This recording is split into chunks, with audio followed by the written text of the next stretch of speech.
Hey guys, check out this 25-year-old parts catalogue back when VPW was in Sydney. You can just see here what we had to play with. Basically, Holly and Barry Grant, and you can see there the Barry Grant Gold Claw. And this was the days where, prior to BG and Holly having that thing with one another. And you can see there the Gold Claw 775 CFM RT version that I actually ran on my NA Capri towards the end of its naturally aspirated days.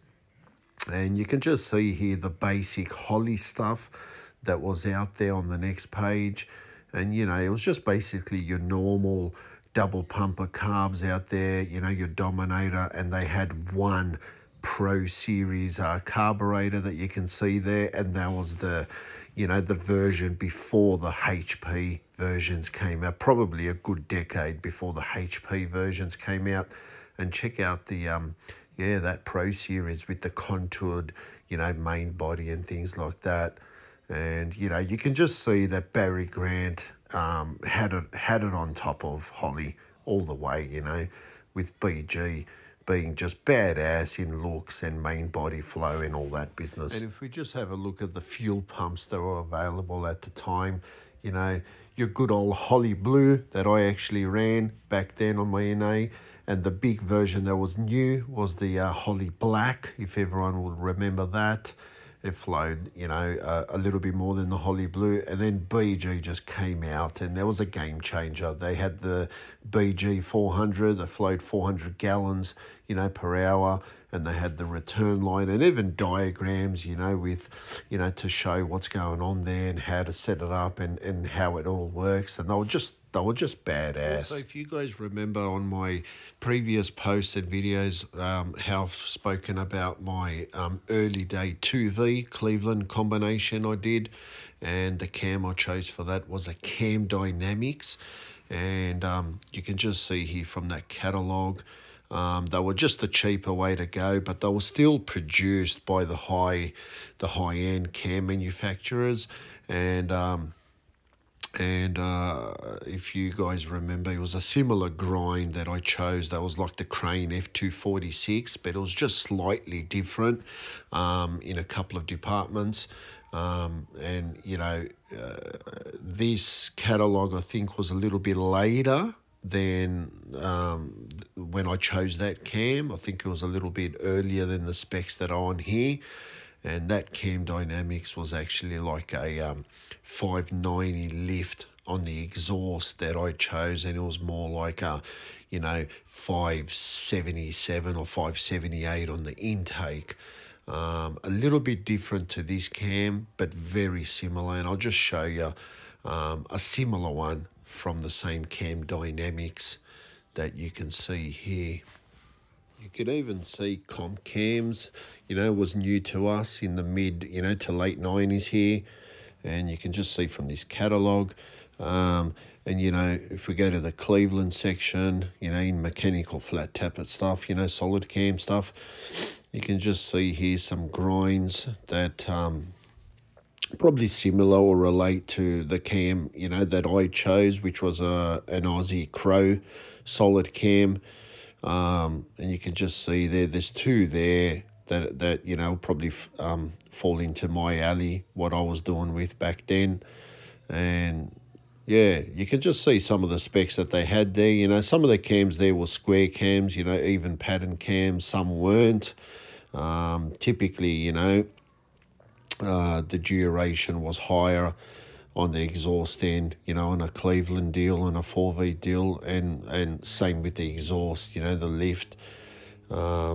You'll see one isn't, but one of them is here, and you'll just see that, on the exhaust, you typically go a little high on the lift, just because it's a weak exhaust flow over its intake.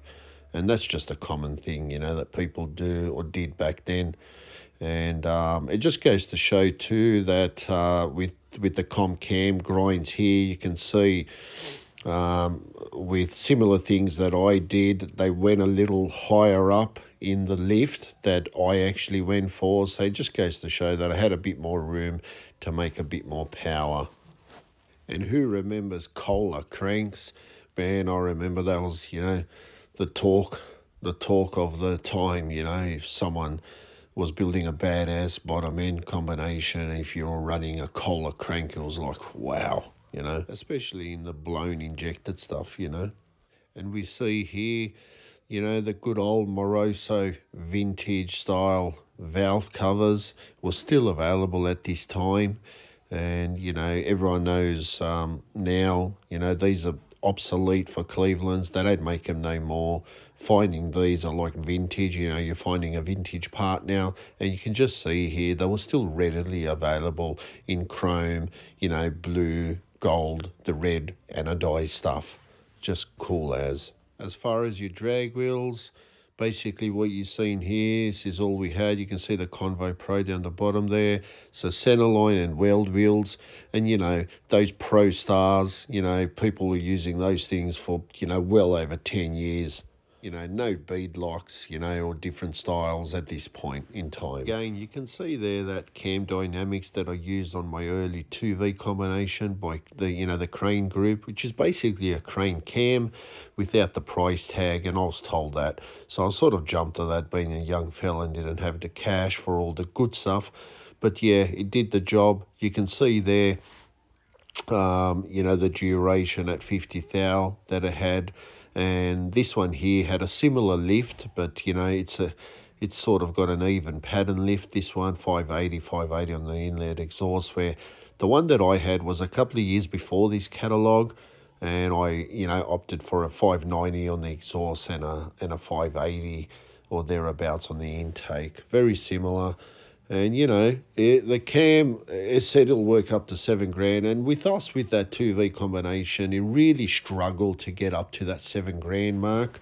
It'll always, go up to about 6,700. But yeah, on in a 3,500 pound street car, being top loader, we went 12 O's at like 117 with, consistent 1.7s, 170 60 foots, and I think the best we did was a 1 or 2 off. We did a 167 60 foot with that. So this is the BG that I went for after returning back my 750 double pumper to Ned. And I never did run the same numbers again with this particular carb, but it was the 775 RT, gasoline version. And although it's a good carb, it probably suited a more stronger combination, something with cubic inch like a Stroker 377 to 383 cube deal, and probably higher RPM, because it did carry the 1.40 inch Venturi main body over the 750 double pumpers, a little bit tighter. Worked a bit better with 4V large port heads. But look at the crazy price tag on that. That's just crazy. I didn't pay that. I paid around 900 bucks at the time for mine. And when these BG pumps came out, there was just no comparing with them.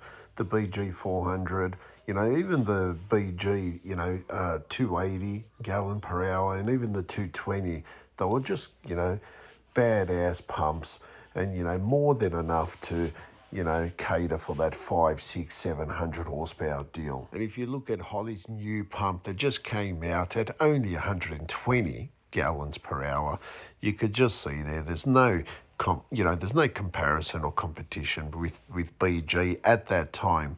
So no wonder, Holly had their knickers in a knot and got all upset about the carburetor deal and all that stuff. Besides dealing with all their typical double pumper stuff that they've been doing for decades, they come up with this Pro Series carburetor in a few sizes, and, that's all they had, basically, to compete with that nice looking Barry Grant stuff. So, after all this, Holly had come a long way and sort of bounced back with some good stuff. Going back to those badass Moroso valve covers for the Clevelands, used by many pro stockers in those early days. You just can't believe, these valve covers are now considered to be vintage and obsolete. you know, and they were still readily available in this time. You know, you can see there with all the colours and, you know, the availability and pricing on this catalogue.